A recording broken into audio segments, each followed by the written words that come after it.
He waved at you yesterday. He's still watching today. The neighbor across the street, standing on his porch, cigarette burning down, eyes tracking your supply runs like a hawk, counts mice in a field. He's not menacing, he's just there. Always there. You want to believe he's a good man, a potential ally.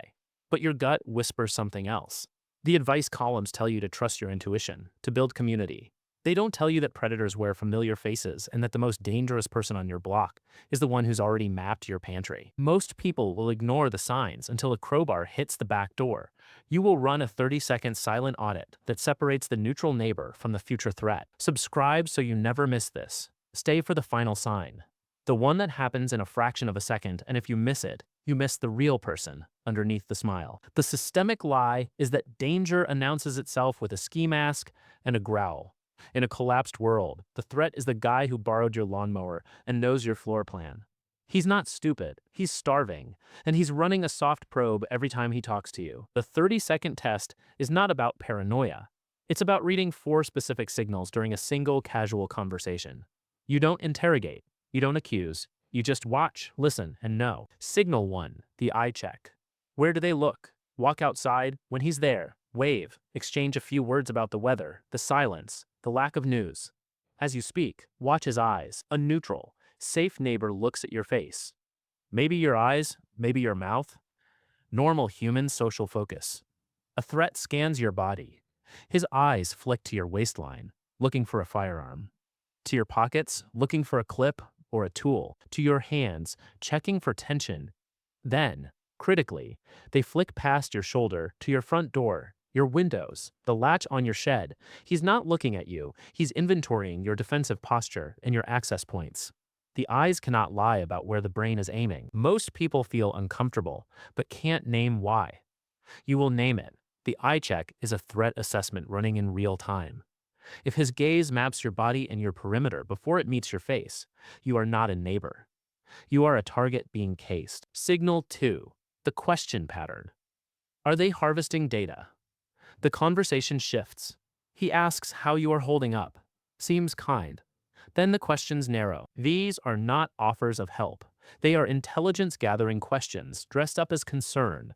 A safe neighbor offers information. Hey, there's a spring back in those woods. I can show you. A threat extracts information. He wants to know if you're running low, if you're armed, if your pantry is worth the risk. He's building a cost-benefit analysis in his head, and every answer you give him adjusts the calculus.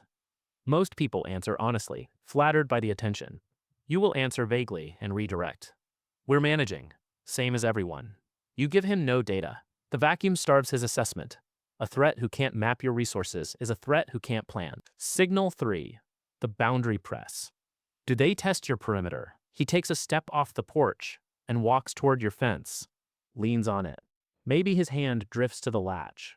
Maybe he accidentally wanders up your driveway while talking, eyes flicking to the side gate, the garage door, the window into the basement where you store the cans. This is a boundary press, a small, seemingly accidental violation. He's measuring your reaction time and your territorial assertiveness. If you freeze, if you say nothing, if you retreat inside, you've just taught him that your perimeter is soft. A single unchallenged intrusion maps a weak boundary. Most people ignore the boundary press because confronting it feels rude. You will address it calmly, immediately. Hey, mind stepping back to the sidewalk? Got a lot of stress right now, and I am keeping a strict perimeter. The words are polite. The message is iron. You are not a soft target. You respond, you assert. The threat recalibrates and moves on to easier ground. Signal 4, the escalation tell. Do they drop the mask? This is the final signal, and it happens in a fraction of a second. The polite request. Hey, could you spare a can of fuel? Just a little. I got nothing to cook with tonight. You refuse, not rudely, firmly. Wish I could help, but we're just barely scraping by ourselves. Now watch his face. Not the mouth, the eyes and the brow? A neutral neighbor accepts the refusal. Maybe sighs, maybe nods, but the expression stays consistent. A threat flashes a micro-expression of rage, a tightening of the orbital muscles around the eyes, a flicker of a snarl in the upper lip. Then it's gone, covered by a smile, and a no worries, man, I get it. That flicker was the mask slipping. The real person underneath, The one who felt entitled to your resources and just got denied leak through the performance. Most people miss the micro expression because they're already feeling guilty for saying no. You will watch for the flicker. The rage at a refusal is the truest signal of a predator. A safe person feels disappointment. A dangerous person feels betrayed. Here is the reality. The community building pamphlets will never print. After the sirens die, your neighborhood is not a village. It's a collection of strangers running individual cost-benefit analyses on each other. Most of them will be decent, scared, cooperative. Some will not. The 30-second test is not about treating everyone like a threat. It's about identifying the ones who are already treating you like a resource.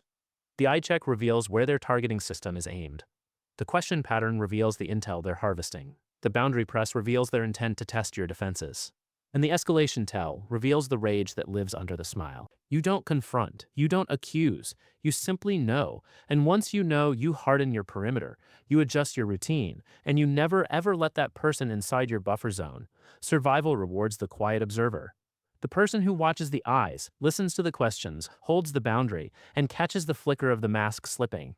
Be that person. Now, drop a comment and tell me this. Think about the last conversation you had with a neighbor who felt slightly off.